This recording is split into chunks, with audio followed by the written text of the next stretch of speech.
Dan dengan brutal, Risman langsung memukul Hijrah, membenturkan kepalanya ke tanah, menginjak-injak Hijrah, lalu mencekiknya hingga tewas. Assalamualaikum warahmatullahi wabarakatuh. Hai Lur, balik lagi bersama aku Asmi Harel.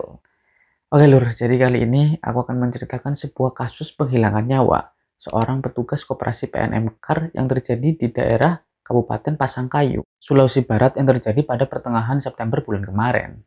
Kasus ini berawal dari hilangnya seorang petugas koperasi PNM Mekar yang bernama Hijrah, 19 tahun, yang dinyatakan hilang pada tanggal 18 September 2025. Setelah 2 hari menghilang, Hijrah ditemukan sudah tidak bernyawa di kebun kelapa, dusun Tangga-Tangga, Desa Sarjo, Kecamatan Sarjo, Kabupaten Pasangkayu, dengan kondisi yang sangat mengenaskan. Di mana saat ditemukan, Hijrah itu tanpa menggunakan busana, Lur. Hanya menggunakan pakaian dalamnya saja, dengan leher yang terlilit oleh jilbabnya sendiri. Gila sih ini. Dengan ditemukannya jasad Hijrah yang tidak lazim, polisi pun menyimpulkan kalau Hijrah adalah korban kasus penghilangan nyawa. Bahkan setelah jasadnya dievakuasi, polisi pun segera berusaha untuk mengungkap misteri kematian Hijrah ini. Kira-kira siapa ya pelakunya? Langsung saja, mari kita bahas.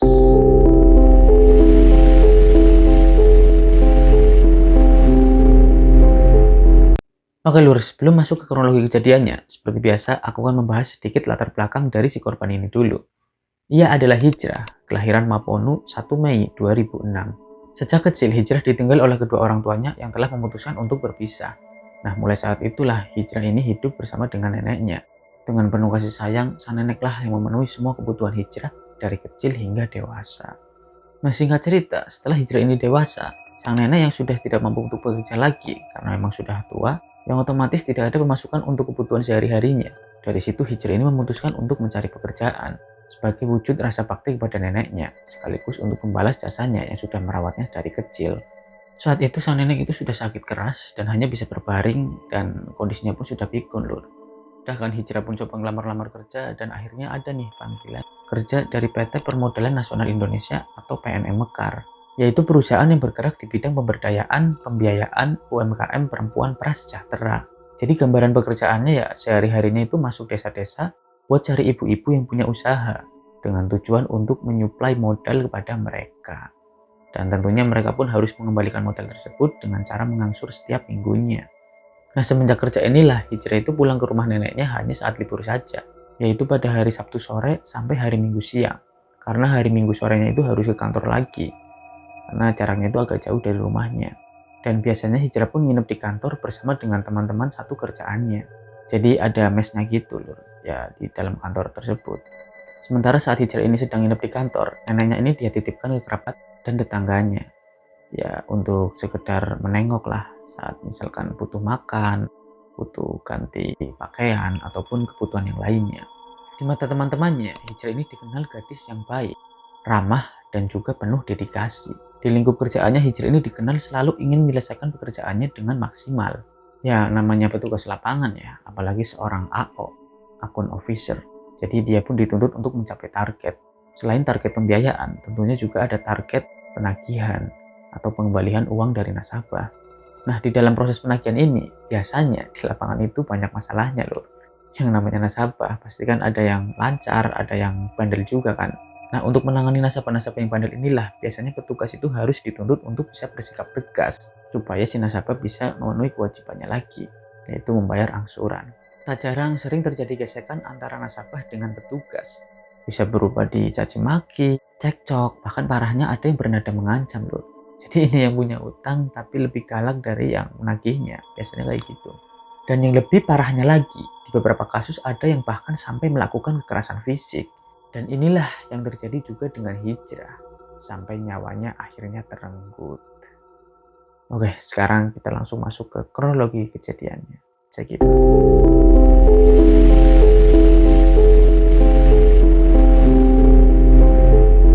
Kamis malam pukul 9.12 September 2025, Hijrah berniat mengunjungi salah satu rumah nasabahnya yang berada di Desa Sarjo untuk menagih hutang. Nasabah ini bernama Nurlina. Jadi saat jadwal angsuran pada siang harinya, si Nurlina ini tuh nggak setor loh.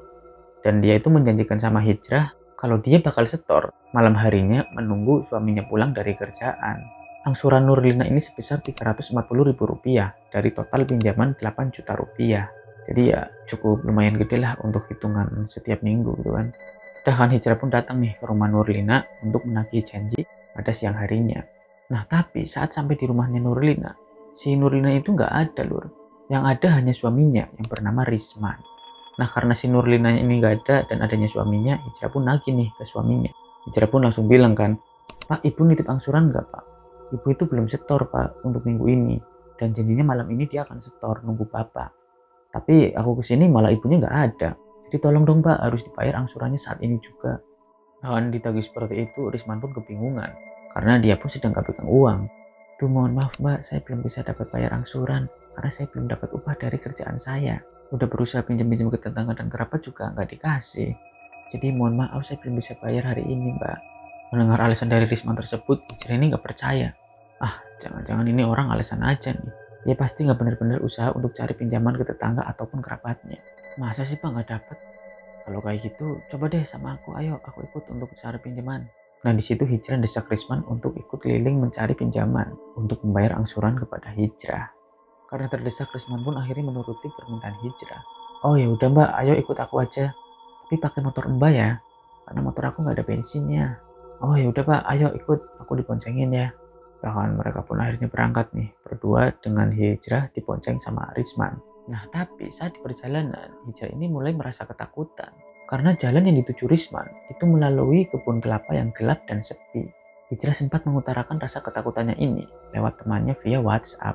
Di dalam isi pesan tersebut, Hijrah itu mengungkapkan jika dia itu takut karena sedang dibonceng nasabah menuju tempat yang gelap, sepi, dan tidak terlihat rumahnya warga. Bahkan saat itu Hijrah ini punya rasa curiga kepada Risman kalau Risman ini menyimpan dendam dengan Hijrah. Dan pesan WhatsApp itulah yang menjadi pesan WhatsApp terakhir Hijrah sebelum hilang kontak. Karena setelah itu di chat via WhatsApp juga hanya checklist, di telepon nomornya nggak aktif, Hijrah pun dinyatakan hilang.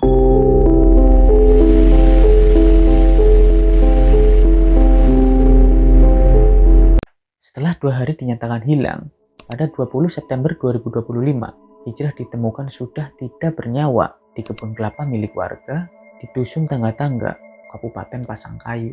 Saat ditemukan, kondisi Hijrah sudah sangat mengenaskan loh, di mana kepala bagian belakangnya itu retak, wajahnya berlumuran dengan darah, tangannya patah, mulutnya disumpal dengan tali BH, dan mohon maaf, puting sebelah kiri payudaranya itu hilang. Leher Hijrah juga ditemukan terlilit oleh jilbabnya sendiri, dan kondisinya juga telanjang, tidak menggunakan pakaian luar, hanya menggunakan pakaian dalamnya saja loh. Biadab sih ini orangnya. Sementara motor Hijrah ditemukan 100 meter dari lokasi penemuan jasad Hijrah. Dengan ditemukannya jasad Hijrah membuat keluarga dan teman-temannya sangat terpukul. Mereka nggak nyangka orang sebaik Hijrah akan berakhir dengan sangat mengenaskan. Dengan kondisi jasad yang mengerikan tersebut, polisi pun langsung dapat mengidentifikasi jika Hijrah ini adalah korban dari kasus penghilangan nyawa. Dan tanpa pikir panjang lagi, polisi pun segera berusaha untuk mengungkap siapa dalang dari kasus kematian Hijrah ini.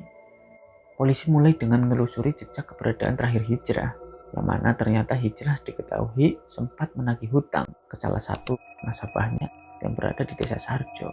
Polisi juga mendapatkan bukti pesan WhatsApp terakhir Hijrah kepada temannya yang menyatakan jika Hijrah sedang dibonceng oleh suami nasabahnya yang bernama Risman. Setelah polisi menyelidiki isi pesan WhatsApp Hijrah dan penemuan motor Hijrah yang ternyata benar jika Hijrah sedang dibonceng oleh Risman menggunakan motor Hijrah, saat itu polisi pun langsung mengarah kepada Risman menjadi dalang dari misteri kasus kematian Hijrah. Dan akhirnya polisi pun langsung memburu Risman ini. Dalam waktu kurang dari 24 jam, polisi pun berhasil membekuk Risman.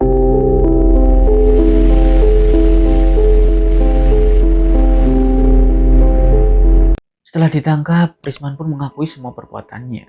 Risman bilang jika motifnya melakukan tindakan keji tersebut kepada Hijrah karena rasa sakit hati dengan perkataan Hijrah saat menagih hutang. Yang mana saat itu Hijrah bilang dengan nada ketus, "Kalau nggak bisa bayar hutang, ya jangan hutang dong." Dari situlah rasa malu sebagai seorang pria, sekaligus kepala rumah tangga yang merasa dilecehkan martabatnya, hingga akhirnya dia pun naik pitam. Apalagi bisa dibilang yang ngomong ini bocah umur 19 tahun. Tahu apa tentang kesulitan ekonomi keluarga kan? Pikir Risman. Risman juga bilang kalau kejahatannya ini tidak direncanakan. Semua terjadi karena rasa amarah yang spontan, hingga akhirnya dia gelap mata dan membabi buta. Semuanya ini dipicu oleh perkataannya Hijrah yang menyinggung perasaannya. Jadi saat Hijrah ini dibonceng si Risman, yang pada saat melewati kebun kelapa yang gelap dan sepi, tiba-tiba saja Risman ini berhenti lur. Dan dengan brutal, Risman langsung memukul Hijrah, membenturkan kepalanya ke tanah, menginjak-injak Hijrah, lalu mencekiknya hingga tewas. Nah, tapi setelah Hijrah ini tewas, Risman ini punya niat untuk menghilangkan jejak kejahatannya. Nah, ini nih yang menjadi berat pasal yang bakal menjeratnya. Saat Hijrah sudah tewas, Risman ini menyembunyikan motor Hijrah dengan jarak 100 meter dari jasad Hijrah dengan tujuan untuk mengaburkan jejak kejahatannya.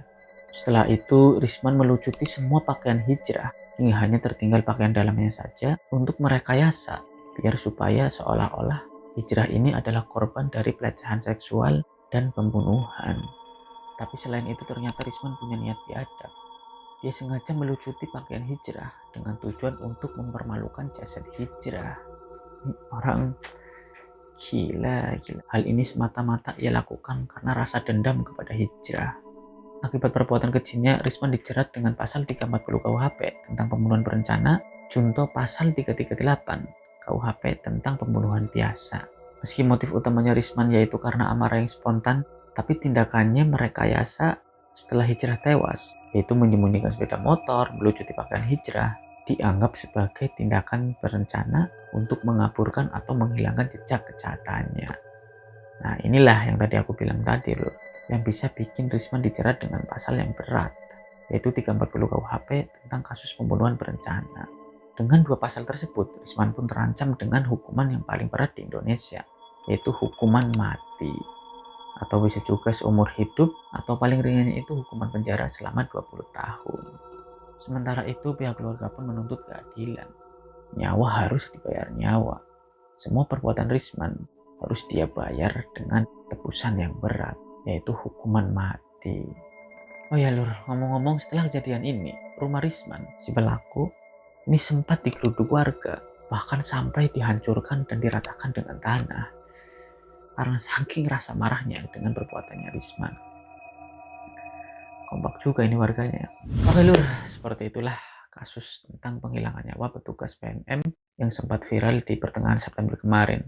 Mudah-mudahan korban mendapatkan tempat yang terbaik di surganya Allah Subhanahu wa taala dan semoga keluarganya yang ditinggalkan selalu diberikan ketabahan. Ini yang bikin sedih nih neneknya lur. Karena kan saat ini posisinya sudah sakit-sakitan dan pikun. Jadi dia itu nggak tahu apa yang sudah terjadi dengan cucu kesayangannya ini. Aduh, sedih. Mudah-mudahan kejadian seperti ini tidak terjadi lagi di Indonesia. Kita ketemu lagi di video lainnya. Saya akhiri. Wassalamualaikum warahmatullahi wabarakatuh.